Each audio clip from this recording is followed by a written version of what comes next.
हर हर हर बोला गुरु महादेव हर हर हर बोला गुरु महादेव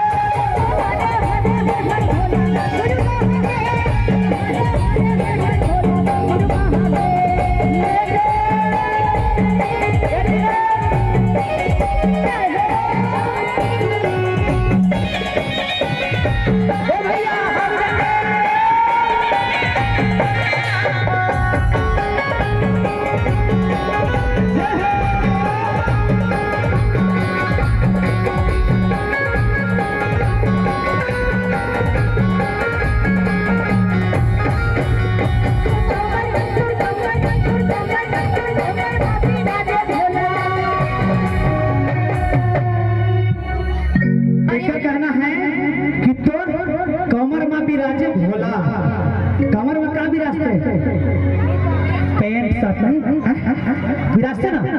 ये दे हेमन का नहीं विराजे। अच्छा एक मिनट ना, जैसे आप पनहर कपड़ा पहने हो ना, पहने हो कपड़ा तो हमारे भोले बाबा हर कुछ पहनते ना, काला पहनते, लुंगी लुंगी करते हैं, लुंगी पहनते ना भैया, लुंगी पहनते का ये दे लड़क का पहनते भगवान का छाला का नहीं हेमन बिलवा का छाला कहना दीदी ऐसे थोड़ी होते भगवान का छाला। अच्छा चल ठीक है, ये दाग के बाद मैं पूछू तो बताओगे ना कैसे तोर कमर में विराज महादेव भगवान के छाला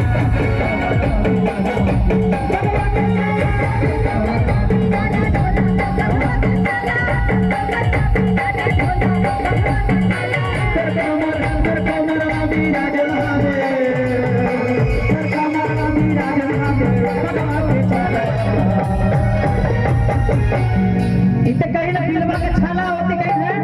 सिक्का का छाला